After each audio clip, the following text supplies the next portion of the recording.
أعوذ بالله من الشيطان الرجيم. بسم الله الرحمن الرحيم. الحمد لله رب العالمين، والصلاة والسلام على سيدنا محمد وعلى آله وصحبه أجمعين ومن تبعهم بإحسان إلى يوم الدين. وبسند مشايخنا المتصل قال المؤلف رحمه الله تعالى: ونفعنا به وعلمه وعلوم سائر سلف الصالحين والعلماء العاملين وأئمة المجتهدين في الدارين، آمين. بسم الله الرحمن الرحيم.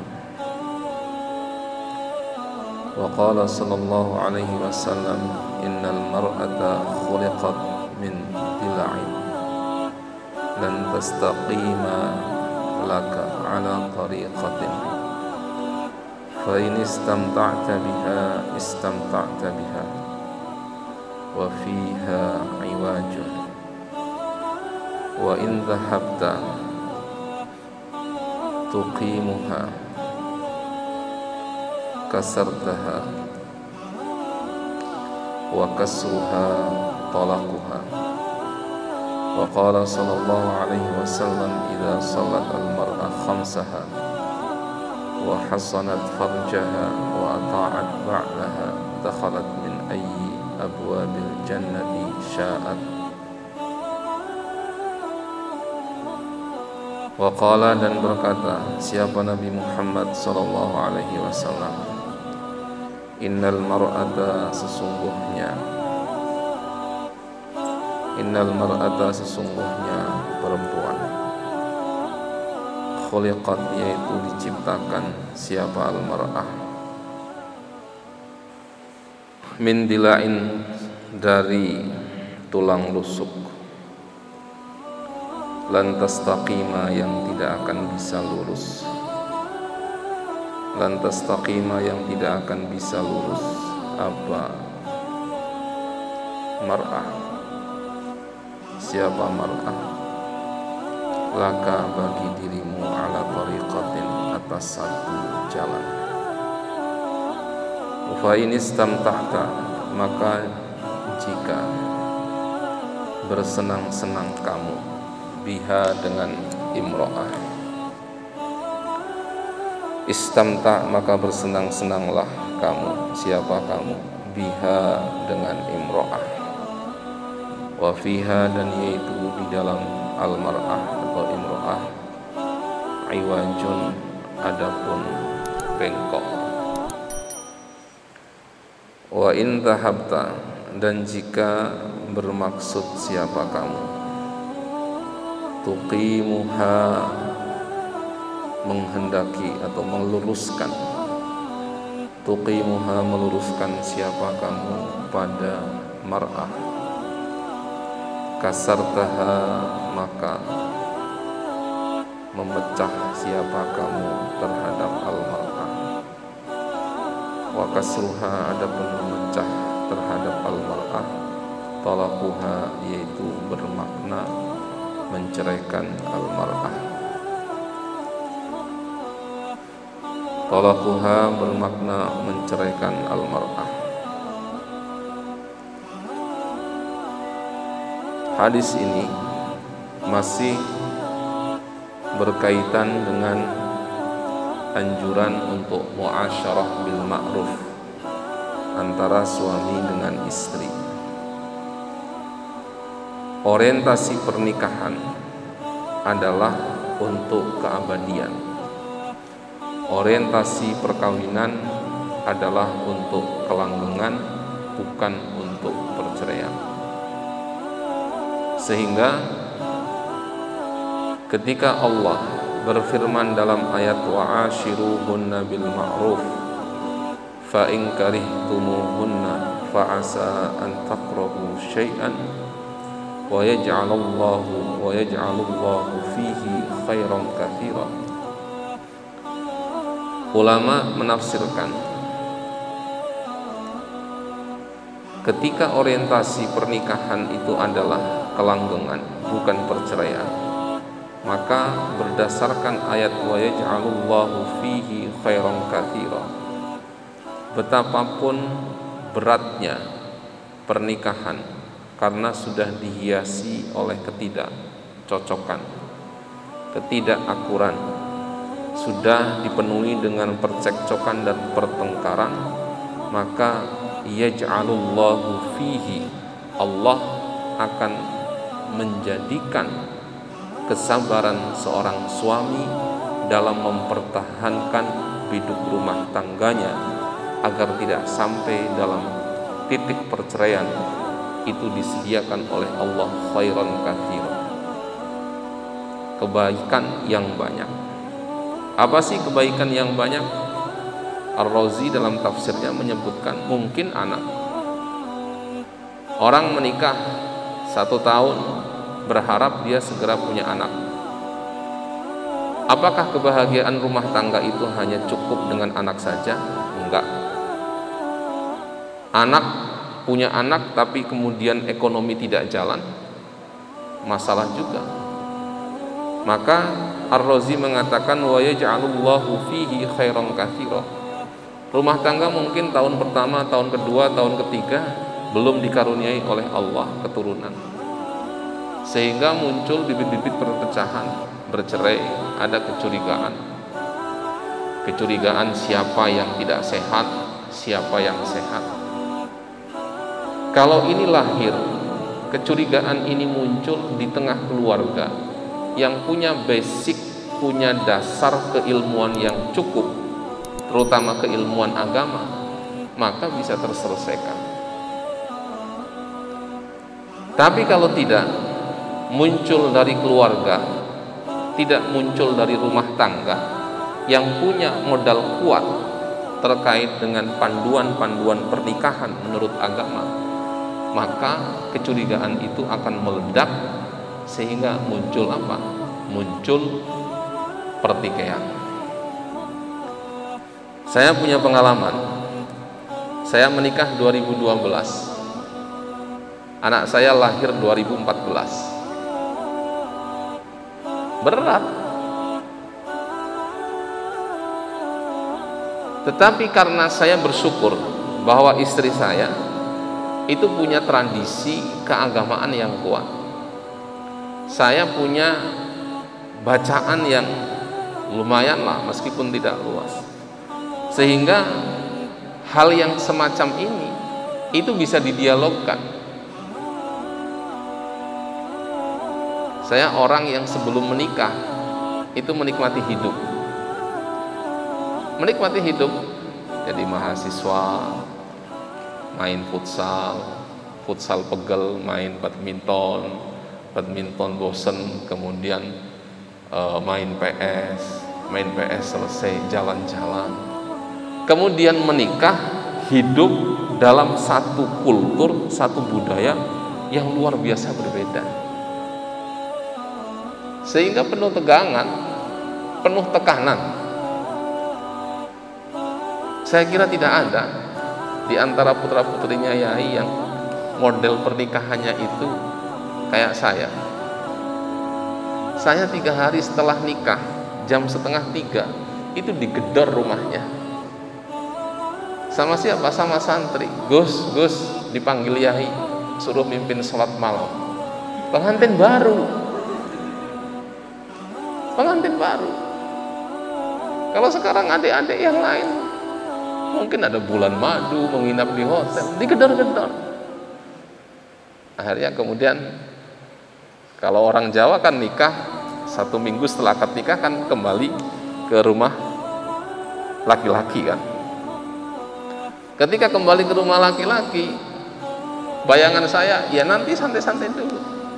Saya masih ingat itu apa yang disampaikan oleh Yai kepada istri saya, dan di sampingnya ada saya.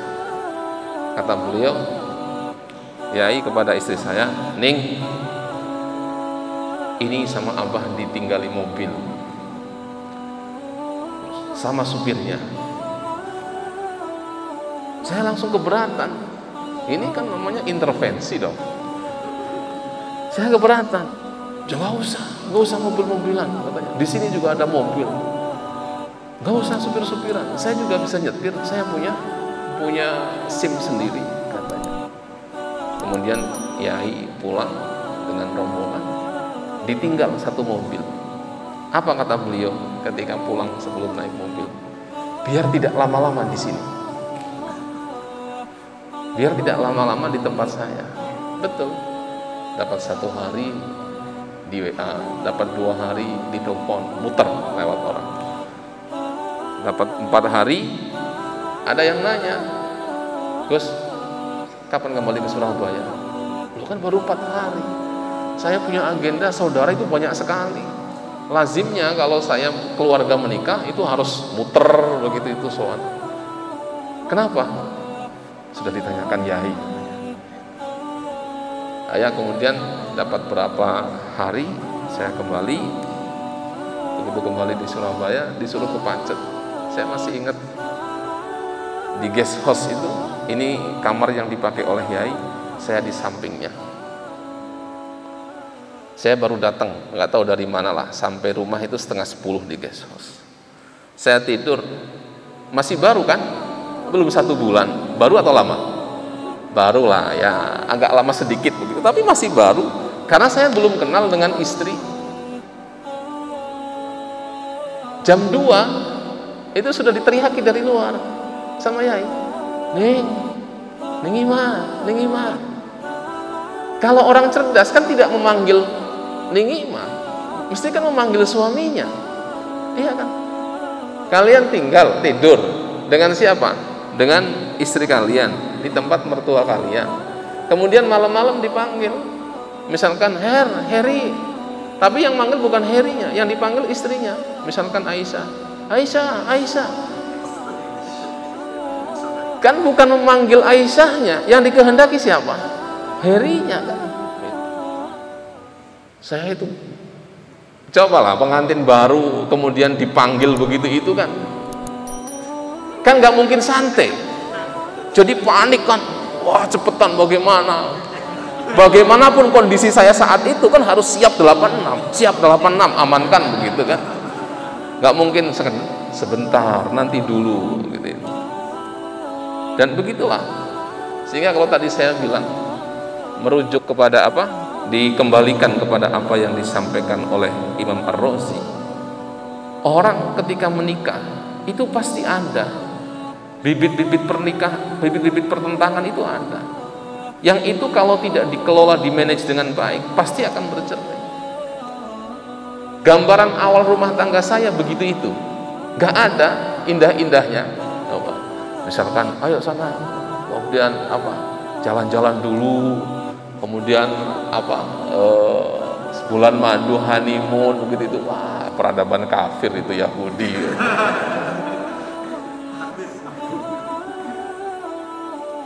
Jadi kebayang lah, sudah kebayang. Sehingga 2012 menikah bulan Juni itu, ini harus ingat kalau bulan tanggal itu harus ingat tentang pernikahan. Kalau tidak bisa musibah. Saya menikah itu bulan Juni. Tidak lama kemudian, mungkin sekitar 8 bulan atau 5 bulan, itu Direktur Pasca menikah. Dan punya anak lebih dulu. Coba bayangkan, ada orang menikah belakangan dibandingkan kalian punya anaknya belakangan dibandingkan yang nikah duluan. Rasanya bagaimana? Sesabar-sabarnya perempuan, gak bisa. Pasti ngomong, loh kapan? Sudah nikah? Sudah berapa tahun? Sudah isi belum? Kan begitu itu. Iya kan, pertanyaan klasik. Makanya kan kalau ada orang bener kata orang-orang atau maha benar netizen dengan segala cuitannya itu, apa yang benar? Lebih menyakitkan mulut tetangga daripada apa? Jadi jauh lebih menyakitkan omongan tetangga. Istri saya ketemu dengan orang, Neng, kapan Neng? Loh, itu sudah hamil, panjenengan belum. Itu kan biasa di mata orang yang bertanya. Sama dengan kalau kalian ada tetangga punya anak perempuan sudah cukup berumur, ini kapan ini mau dinikahkan? Gak usah begitu, itu menyakitkan, jatuhnya dosa. Ya kalau kalian nyumbang sudah tanya, kapan nikah? Ya Allah, sudah S1, sudah S2, usianya berapa? 28 tahun, belum menikah. Masya Allah, kasihan sekali. Gak usah tanya begitu itu kalau hanya menyakiti saja. Kecuali kalau kemudian nyumbang misalkan. Kalau nyumbang, kapan nikah? Ini saya kasih berapa? 100 juta buat pesta pernikahan. Nyumbang enggak, nanya justru menyakiti, ngasih solusi juga enggak. Itu siapa? Ya ini wajahnya. Enggak boleh begitu itu. Nah, apa yang bisa kita ambil dari penjelasan Imam Ar-Razi? Beliau mengatakan fihi yarji'u ad-dhamir fi qawlihi ta'ala fihi yarji'u ila suhbah wal ishrah. Kembali kepada apa? Upaya untuk mempertahankan pernikahan. Pesan moralnya apa? Pesan moralnya, betapapun beratnya kehidupan pernikahan kalian nanti, jangan sampai memasukkan kamus perceraian dalam kehidupan rumah tangga kalian.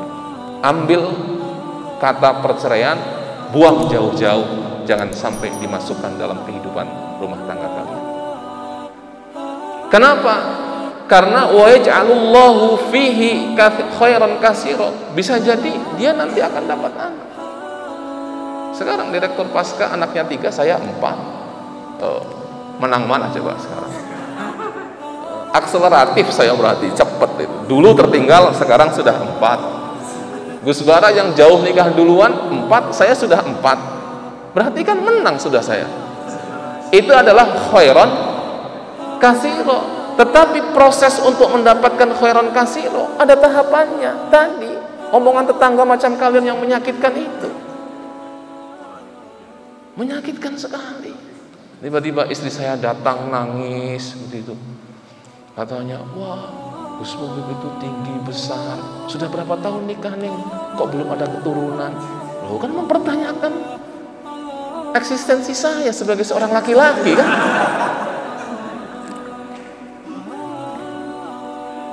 Tetapi karena sekali lagi saya berterima kasih kepada Allah, saya atau kami berdua itu dibentuk dalam suasana rumah tangga yang di dalamnya tidak hanya berdasarkan perasaan emosional saja, tetapi ada logika, ada rasio, dan ada alam intelektual di situ.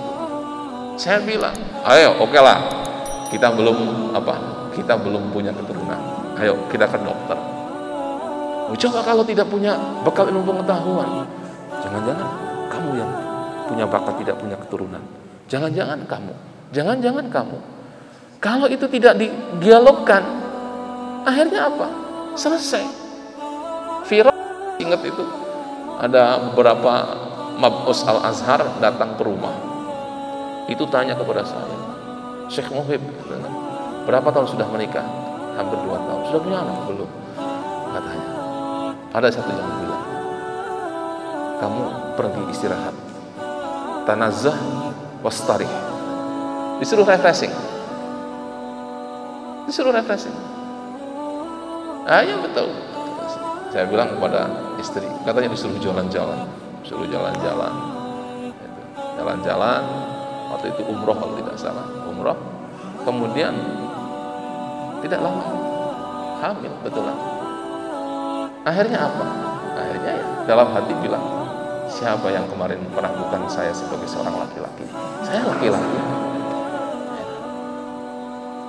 Tapi kan itu tidak dirasakan oleh orang. Ngomong saja seenaknya gitu kan. Loh, mana belum punya keturunan? Jadi hati-hatilah dengan mulut kita itu. Saya pernah menyesal sekali seumur. Penyesalannya tinggi sekali.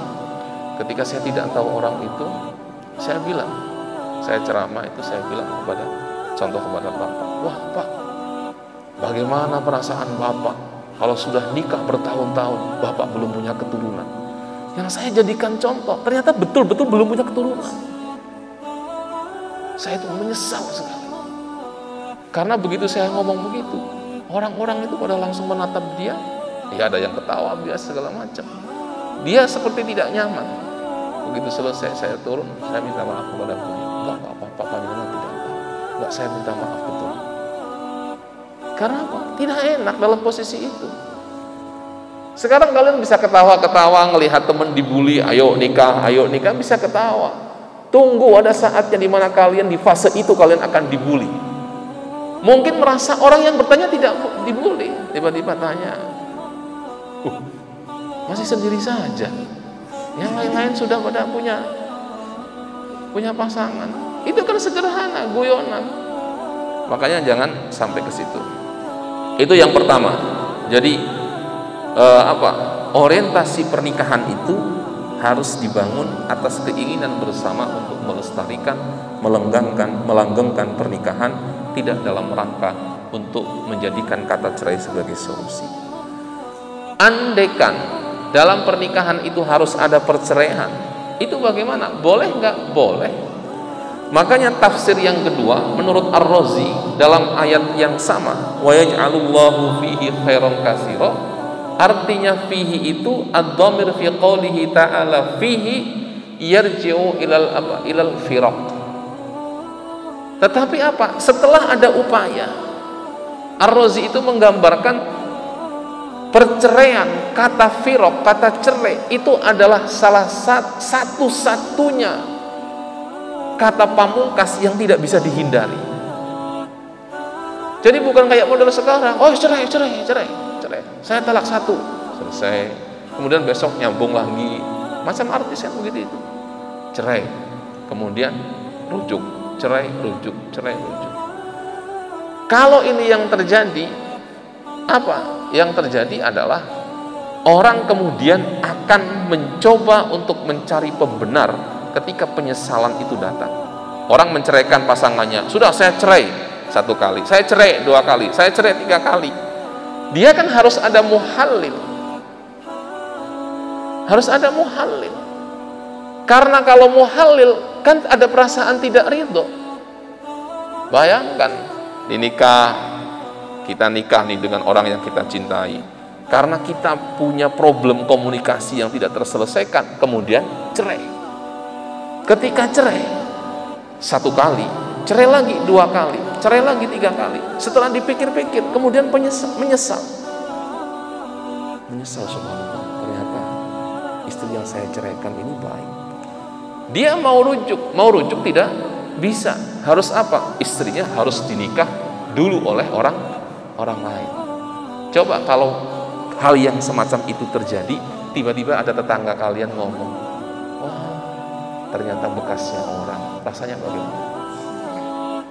Sederhana kan omongannya, sederhana bagi yang mengucapkan, tapi kompleks bagi yang mendengarkan. Stroke itu bisa itu. Makanya hati-hatilah, mulut kita itu dijaga betul. Itu. Kata Imam Ar-Razi mengatakan apa?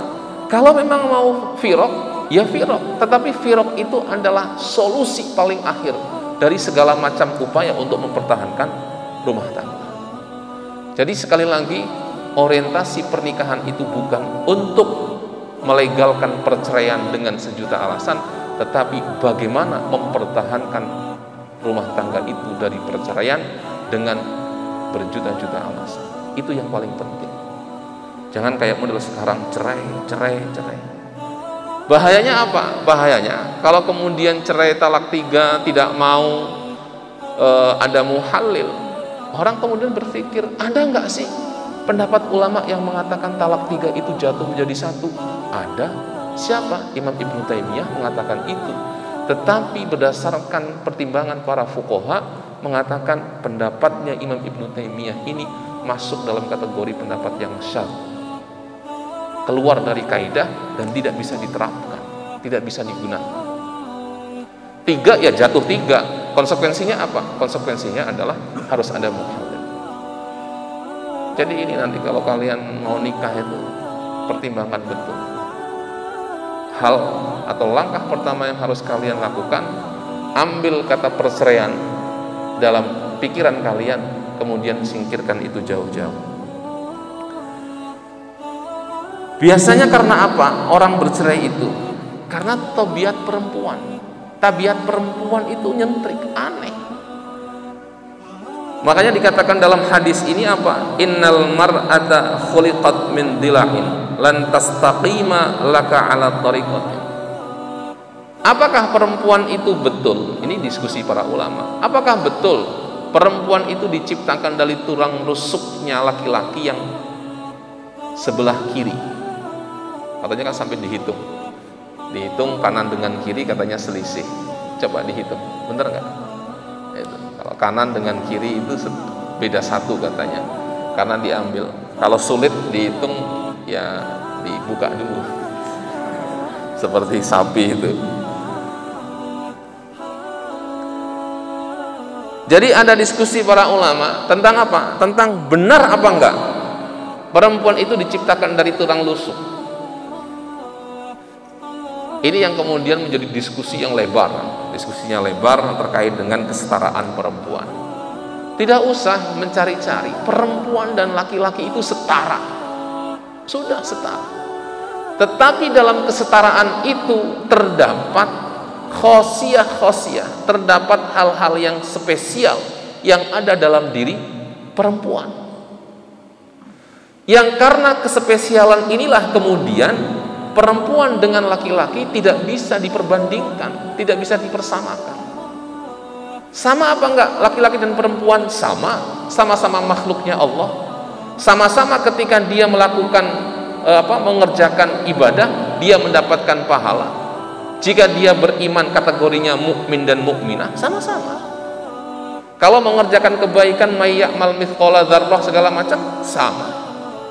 Tetapi di balik kesamaan itu ada perbedaan. Perbedaan inilah yang kemudian tidak bisa kita memaksakan apa yang disebut dalam dunia sekarang sebagai kesetaraan perempuan dengan laki-laki. Kenapa? Lebih baik berbeda. Lebih baik berbeda. Kalau sama terus nggak asik. Coba bayangkan kalau andekan perempuan dengan laki-laki itu sama persis karakternya, setara betul, nggak asik. Kenapa kemudian rumah tangga itu naik turun, fluktuatif perasaannya, kadang cinta setengah mati, kadang benci, rasanya kepingin bunuh istri misalkan, kadang dipuji-puji ngasih hadiah, kadang sumpek nggak mau pulang. Ya karena adanya perbedaan itu. Perbedaan itulah yang kemudian dicarikan dalilnya, argumentasinya bahwa perempuan itu diciptakan dari tulang rusuknya laki-laki yang sebelah kiri. Tulang rusuk bengkok, iwaj, yang tidak akan bisa sampai kapanpun diluruskan, nggak bisa. Coba kalian ambil tulang rusuk kalian luruskan, retak, patah tulang. Makanya tidak bisa. Sama dengan perempuan. Perempuan mau kalian kendalikan 100%, nggak bisa. Kalian arahkan biar lurus sekali, ya nggak bisa. Dia harus bengkok. Maka kalian perhatikan, perempuan didalili kayak apa, bahwa yang paling baik adalah bersolek di depan suaminya, ya nggak bisa. Dia keluar juga mau pasti bersolek, tipis-tipis pertama begitu itu kan, sedikit-sedikit begitu itu. Lama-kelamaan ya akan banyak. Ya memang begitu itu. Makanya ini istamta'ta biha. Apa yang kalian bisa nikmati, kalian bisa dapatkan manfaatnya, kalian bisa raih kesenangan dari istri, ya silahkan. Tetapi sepanjang tidak melanggar aturan agama. Jadi nggak bisa kalau kalian mengharapkan perempuan itu lurus begitu, nggak bisa. Nggak bisa. Anak saya itu usia 8 tahun di pesantren, perempuan, tidak pernah nonton TV ketika di mana di pesantren, tidak pernah nonton TV. Tetapi begitu pulang itu sudah bisa nyari lipstiknya ibunya, nyari jilbabnya ibunya, dipantes-pantes, dipakai begini. Kemudian ketika di sini turun jilbabnya ditiup ke atas, begitu itu. Siapa yang ngajari? Gak ada. Kalau kan gak ada laki-laki, anak saya laki-laki biasa saja, sudah. Itu yang kemudian bisa kita ambil dari hadis yang kita pelajari kali ini. Apa yang bisa kita pelajari? Perempuan itu ada seninya. Seni untuk bagaimana kita berinteraksi dengan perempuan. Tidak bisa kemudian kita punya rumus yang baku ketika kita berinteraksi dengan perempuan. Wa fiha iwajun wa in dhahabta tuqimuha. Kalau kalian punya kemaksud, punya keinginan untuk meluruskan agar perempuan itu lurus sesuai dengan kemauan kalian, kasartaha, maka itu artinya kalian akan memecahkan hakikat atau tabiat dari perempuan. Ketika pecah artinya apa? Ketika pecah artinya adalah muncul keinginan untuk bercerai. Makanya nggak bisa kalian jadi suami, dek, ternyata kamu tidak seperti yang saya kenal dulu ketika sebelum menikah. Nggak bisa. Perempuan itu harus begitu itu. Kalian kalau lihat jalan lurus, bisa nggak menebak di depannya? Bisa. Lurus begini bisa. Oh, kelihatan ada mobil, ada apa kelihatan.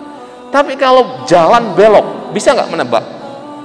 Nggak bisa menebak. Jadi jangan kemudian kita menyalahkan perempuan. Dasar perempuan nggak bisa difahami. Justru kalau perempuan itu bisa difahami, kalian buka. Jangan-jangan bukan perempuan dia. Jadi emang harus apa? Harus begitu itu. Kalian kan kalau naik mobil nih, orang yang bisa nyetir mobil, kalau jalan lurus kan enak. Tinggal intip sedikit, oh kelihatan di depan ada mobil. Mau nyalip, oh kelihatan ada becak. Oh ada sepeda. Oh ada sepeda motor. Oh ada gerobak bakso. Tapi kalau kalian belok begini, kan nggak bisa diintip. Kadang-kadang perasaan kosong, begitu mau nyalip sudah tengah-tengah ada truk tronton. Ya itu perempuan. Efek surprise-nya dari seorang perempuan itu tinggi. Kalian tenang, sepi, nggak ada cahaya, nggak ada apa. Wah, kayaknya nggak ada mobil. Sudah aman, salip, ngasih sen. Tiba-tiba di klakson besar, dot begitu tuh. Ternyata ada tronton. Ya perempuan begitu itu. Jadi jangan punya pikiran kamu tidak seperti yang saya kenal dulu. Kamu sudah berubah. Kamu sekarang banyak tuntutan. Justru perempuan itu harus menuntut. Haknya dia. Kalau kalian tidak mau dituntut oleh istri kalian, operasi kelamin ke Thailand. Punya duit nggak? Sama-sama nggak punya duitnya, kan repot. Kalian dituntut nih, istri, Pak, Mas, tetangga itu samping, dia guru SD, kita juga guru SD. Dia bisa kemana? Bisa ke salon, bisa facial, bisa apa? Masa saya enggak? Sudah, kamu nggak usah begitu-begituan, jengkel kan? Ya dia. Untuk mendapatkan itu hak dia. Kalau tapi yang baik apa? Yang baik ya, Mas, tetangga sebelah itu pada ke salon, tapi saya nggak kepingin. Saya ikut apa kata jenengan saja. Jenengan nyuruh saya ke salon, insya Allah saya ikut. Jenengan melarang, saya akan ikut apa kata jenengan. Nah, siapa yang bisa begitu itu? Ini di sebelah kanan kalian, insya Allah. Insya Allah. Insya Allahnya orang Indonesia itu pasti. Kalau insya Allahnya orang Arab kan belum tentu kapan itu. Wa kasruha talaquha, artinya ketika kita kemudian berusaha untuk meluruskan dan itu bisa menyebabkan perpecahan itu yang akan bermakna apa? Bermakna menjadi perceraian. Nah, benar nggak sih kalau perempuan itu adalah tulang rusuknya Nabi Adam dulunya? Sebagian ulama mengatakan iya. Coba kalian rujuklah dalam tafsir-tafsir itu. Semua mengatakan begitu itu. Mereka mengatakan ada dua pendapat. Pendapat yang pertama mengatakan benar bahwa perempuan itu diciptakan oleh Allah berasal dari tulang rusuknya Nabi Adam yang sebelah kiri. Nabi Adam tertidur, kemudian diambil tulang rusuknya oleh Allah yang sebelah kiri. Dari situ khalaqa minha zaujaha. Minha itu artinya adalah min dil'iha. Dari tulang rusuknya diambil sebelah kiri. Ketika bangun, tiba-tiba sudah ada Sayyidah Hawa di sampingnya.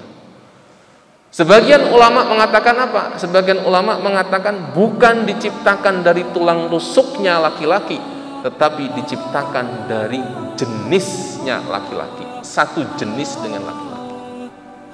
Jadi sama-sama manusia. Jadi bukan diciptakan dari tulang rusuk. Makanya kalau sekarang bahasanya menjadi bahasa yang bagaimana gitu kan. Saya adalah perempuan yang diciptakan dari tulang rusuknya laki-laki, bukan untuk direndahkan, tetapi untuk didekap agar selalu dekat di hati. Begini, tulang rusuk sebelah kiri sini kan biar dekat dengan hati, gitu. Bukan untuk diinjak. Itu yang dipakai buat para kaum perempuan itu untuk membodohi laki-laki. Mas, saya kan tulang rusuk sampean, nggak kan begitu. Udah nggak usah begitu-begituan. Kalau memang cinta, ya cinta. Tidak usah didramatisir dengan alasan-alasan teologis begitu, itu nggak usah. Rumit malah hidup kalian itu kalau begitu itu. Kalau sama-sama pinter perang dalil bagaimana? Jadi cukup satu hal, apa? Perempuan itu punya karakter khusus.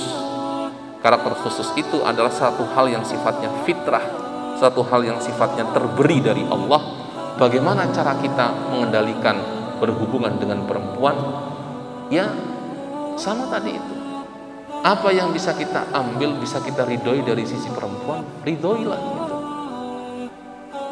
Perempuan nggak bisa dikurung terus dalam rumah, nggak bisa.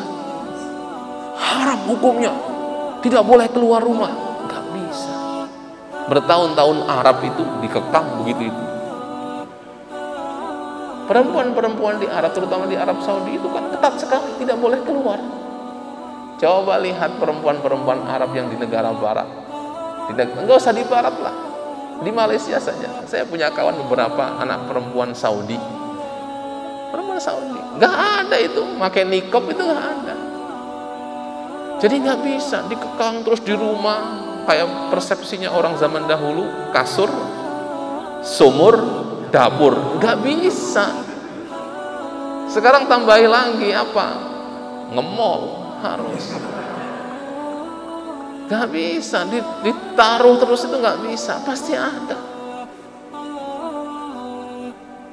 Saya seringkali ketika ngaji itu menceritakan tentang istri, karena ya istri saya kan juga perempuan. Saya kira kan kalau ukuran baik ya masih lumayanan istri saya lah dibandingkan yang di sebelah ini kan. Saya sudah lama sekali nggak pernah ke mall. Masuk saja, nggak usah beli-beli. Perempuan kan begitu itu. Sudahlah, yakinlah 100%. Saya tidak akan membohongi kalian tentang perempuan. Oh, saya laki-laki juga kok. Begitu itu. Saya kadang bilang begini, ayo jalan-jalan kemana? Ke mall. Jalan-jalan atau mau belanja? Jalan-jalan saja. Lihat-lihat, iya lihat-lihat. Kalau ada yang cocok bagaimana? Beli. Saya bilang begitu. Sudahlah, nggak usah banyak nanya. Pokoknya jalan saja. Jalan. Nanti kalau jalan begitu, dia akan bilang, kesana yuk.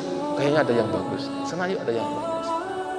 Sepanjang itu tidak melanggar aturan agama, istamta'ta biha. Enjoy saja, jangan dibuat sulit. Gak boleh, kamu gak boleh. Saya kepala rumah tangga, haram hukumnya kamu keluar ke sana. Gak usah. Cerai kalau begitu itu modelnya. Kalau memang mau ke sana, mau kemana? Ke sana. Sudah ya, 15 menit saja. Coba saja. Dikasih waktu 15 menit, jadinya berapa? 1 jam 15 menit.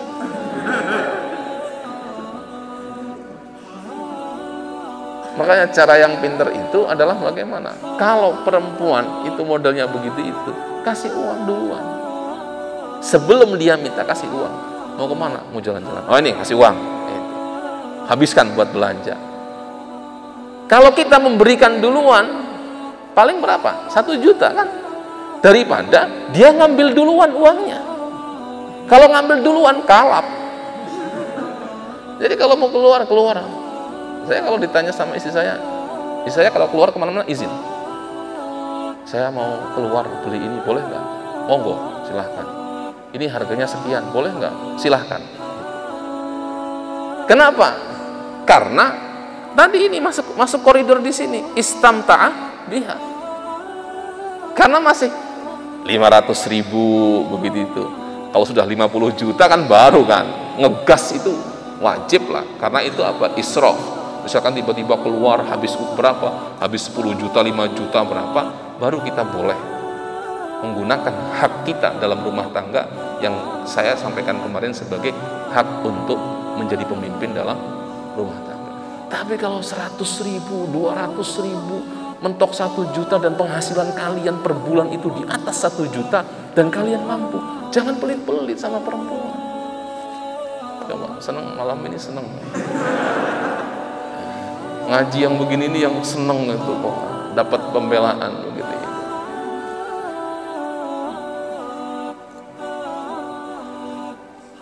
Makanya biar merasakan itu, ayo menikah.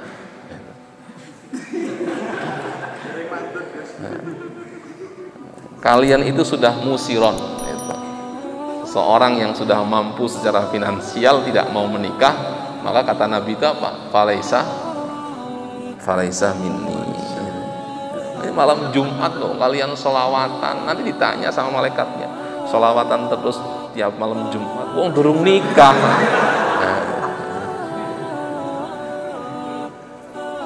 Enggak, guyon ini, guyon. Saya khawatir nanti besok itu tiba-tiba ada gerakan menikah gitu di kampus ini, bahaya.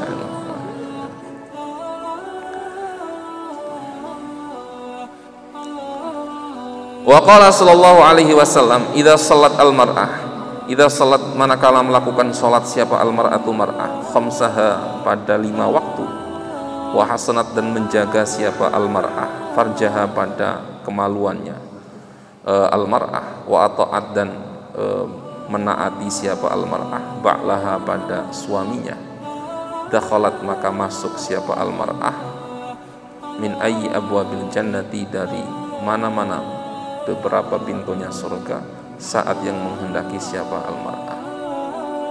Nah ini senjatanya laki-laki. Tadi kan perempuan saya bela. Perempuan kalau minta belanja, kasih belanja. Mau kemana? Ke pasar boleh. Yang penting kan pakaiannya baik segala macam itu. Sekarang apa sih kuncinya laki-laki itu? Kuncinya perempuan. Istri itu bisa masuk surga. Istri kalau dia masuk surga, dia melakukan sholatnya terpenuhi, dia menjaga kehormatannya. Ketika tidak ada suaminya, ketika ada suaminya atau tidak ada suaminya, dia menjaga kehormatannya. Kemudian patuh terhadap suami, maka dakhalat min ayyi abwabil jannati sya'at. Dia akan masuk ke surga dari pintu mana yang dia request, dia bisa masuk. Enak itu saja, nggak usah berat-berat. Meskipun galak loh, kan nggak ada penjelasannya. Istri galak kayak apa, ngomongnya menyakitkan terhadap perempuan, terhadap laki, terhadap suaminya, tetapi dia taat. Disuruh buat kopi mau, disuruh hal-hal yang lain mau, sepanjang kebaikan mau, dia taat kepada suaminya meskipun ngomongnya nggak enak. Minta kopi setiap pagi, ngasih duitnya pas-pasan, itu kan untung bukan saya kasih kopi sianida misalkan. Nah itu kan menyakitkan, tapi tetap membuatkan kopi, itu kan taat namanya. Dia apa? Dia berhak untuk masuk ke dalam surga dari pintu mana yang dia inginkan. Sederhana saja rumusnya perempuan itu. Kalian bisa berulah kayak apa, sepanjang tidak keluar dalam aturan agama, tidak sampai menabrak koridor syar'i, kemudian kalian satu hal saja, patuh saja kepada siapa? Kepada suami kalian. Dakhalat min ayyi abwabil jannah sah. Nikmat itu. Yang berat siapa? Yang berat itu suami sebetulnya. Karena berat inilah kemudian kalian takut menikah. Kalau kalian takut menikah, ya tidak usah hidup. Kalau sudah terlanjur hidup, ya jangan menjadi laki-laki. Saya kalau dituruti takut dulu menikah. Saya dulu ketika menikah itu, sebelum menikah, saya ditanya sama paman saya masih ingat itu. Hip, saya soleh awakmu nikah, kira-kira harap diimpani opo bojomu, mau dikasih makan apa? Saya ketika ditanya begitu itu langsung down mental saya. Masya Allah, iya ya, besok saya kasih apa? Kalian kan langsung mikir kan, rektor saja dulu ketika mau nikah ditanya begitu, nah, apalagi saya kan kira-kira gitu. Tambah takut kalian. Enggak, bukan begitu. Tidak usah, tidak boleh kita punya ketakutan begitu itu. Nikah saja. Urusan rezeki pasti urusannya Allah. Yang penting kita mau berusaha. Kadang kan kita tidak mau berusaha, gengsi gengsinya yang tinggi. Kita belum jadi orang kaya, tapi mau ini, mau itu segala macam, malu kan. Masa saya S2 disuruh mencangkul misalkan, saya masa S2 nyupir misalkan, ya begitu. Ada perasaan begitu itu. Makanya Imam Mutawalli Sya'rawi itu dalam rangka untuk menghilangkan egonya, ego keakuannya, apa? Kalau beliau itu habis dipuji-puji oleh orang, beliau masuk ke kamar mandi, ngepal kamar mandi beliau. Jadi misalkan saya Imam Sya'rawi ini dipuji-puji, wah luar biasa rektornya begitu tuh, saya turun ke bawah, ngepel. Kenapa? Untuk meruntuhkan ego tadi. Kita kan punya ego selama ini tidak pernah diruntuhkan, dipupuk terus. Padahal kita tidak punya apa? Tidak punya modal untuk menjadi orang yang boleh mengedepankan ego kita. Mentang-mentang jadinya. Ya kalian lah misalkan, kalian nikah misalkan. Ternyata nikahnya itu tidak dibuatkan walimah yang mewah. Kira-kira berkenan nggak? Kan pasti dalam hati, ya Allah, S1 masa nikahnya begini-begini saja. Ini kan ego namanya. Kalian nikah ternyata hanya dipotongkan ayam lah misalkan. Gimana rasanya? Sudah S1 terbaik lagi kumlot misalkan, kok hanya begini saja, nggak ada kesannya. Itu namanya ego. Ego itulah yang akan membunuh kita dan membunuh rumah tangga kita. Tidak boleh. Saya dulu juga begitu, ego. Saya ke Malaysia itu pernah jadi supir rental mobil. Saking kepinginnya punya kamera DSLR sama handphone BlackBerry. Ya sudahlah, nyupir. Kadang kan ego, dimarahi segala macam oleh customer. Tapi ada saat-saat di mana kita harus menurunkan ego kita agar kemudian kita bisa paham bahwa potensi kita itu di mana. Jadi jangan gengsi-gengsian kalian, disuruh ini gengsi, disuruh ini gengsi. Kadang kan melihat apa, kayak kerja, ya kerja, yang penting halal. Kalau syukur tidak harus kerja. Jangan kemudian kecil hati, dilihat, direndahkan. Kadang kan orang melihat, apalagi perempuan lah ya, perempuan itu kalau melihat status lahir itu gampang sekali. Misalkan nih, ada laki-laki punya gerai minuman yang kekinian, sama laki-laki dia punya usaha pentol. Kira-kira kalau ada perempuan disuruh milih yang mana? Satu punya rombong, jualnya di depan itu pakai sepeda motor yang jelek, kemudian ada rombong pentolnya. Satu lagi laki-laki, dia punya usaha minuman yang kekinian lah. Kira-kira milih yang mana kalau perempuan disuruh milih? Normalnya perempuan apa? Pasti milih yang jual ini karena kelihatan bersih. Padahal belum tentu. Orang yang jualan cilok segala macam ini, dia omsetnya itu kalau 1 hari bisa 1 juta. 30 hari berapa? 30 juta. Dia merdeka, tidak diatur. Ada pajaknya nggak? Nggak ada. Coba yang ini, minuman tadi. ada pajaknya, kena pajak reklame, izin segala macam. Saya ngomong begini karena pengalaman. Saya punya bisnis minuman begitu itu. Orang melihat saya, wah senang sekali dengan bos punya usaha ini. Dia ngomong samping saya jualan begini ini, kue begini ini, masya Allah, menderita sekali katanya. Saya bilang bersyukur Pak kuncinya itu kan. Panjenengan tahu saya per hari rugi berapa? Enggak, saya per hari ruginya 13 juta. Kalau panjenengan pernah rugi 13 juta? Tidak pernah. Ya sudah, nikmati saja. Itu. Tapi kalau perempuan disuruh milih yang bersih sama yang kumus-kumus ini, milih mana? Coba, ada nih, misalkan ya mahasiswi tiba-tiba datang, satu ditanya sama calonnya, sama ayahnya, Mas, usahanya apa? Saya punya usaha franchise minuman. Bayangannya kan, wah keren. Tanya lagi satunya, Mas, punya usaha apa? Saya jualan cilok di depan kampus. Yang dipilih mana? Mertua yang sehat itu milih yang mana? Kalau dia tidak sehat, pasti milih yang jual cilok. Jadi nggak apa-apa.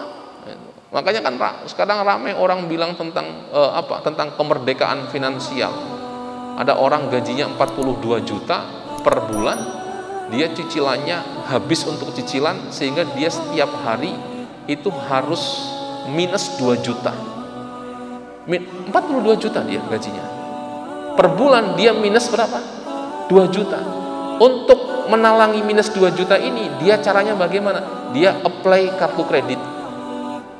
Kartu kredit yang paling ringan misalkan 15 juta lah. Pagunya itu 15 juta. Jadi dia menutupi 2 juta tetapi dia menumpuk uang. Menumpuk hutang. Kartu kreditnya itu dibayar. Kalau misalkan kayak saya ini punya kartu kredit 15 juta misalkan limitnya. Itu per bulan kalau habis 15 juta saya punya kewajiban paling tidak membayar 300.000. Jadi nggak apa-apa, tidak dibayar 15 juta, cukup 300.000. Tetapi kan nambah terus. Nambah terus. Ini yang dicari oleh perempuan sekarang, laki-laki model begini ini. Lebih gagah mana dengan tadi penjual cilok? Gagah penjual cilok. Dia kalau mau libur, libur saja sudah. Merdeka secara finansial, mandiri. Libur, tiba-tiba tukang ciloknya kok nggak ada. Sudah lama. Kenapa Pak? Nggak dagang? Iya, saya kepingin istirahat. Di Surabaya ada tukang cilok laris sekali. Ketika ditanya, 1 minggu itu hilang, nggak jualan. Ditanya, loh, Cak, kenapa? Kok nggak jualan? Pegel saya, kepingin istirahat. Coba kalau kita model yang tadi 42 juta minus 2 juta, nggak bisa. Itu nanti kalau itu masuk dalam rumah tangga, meledak, cerai lagi. Nuklir, bukan hanya nuklir itu. Makanya jangan dilihat tampilannya itu. Jadi besok kalau mahasiswi dilamar oleh tukang cilok di depan, terima saja. Bukan itu kesimpulannya, bukan itu. Naktafi bihadzal qadar wallahu a'lam.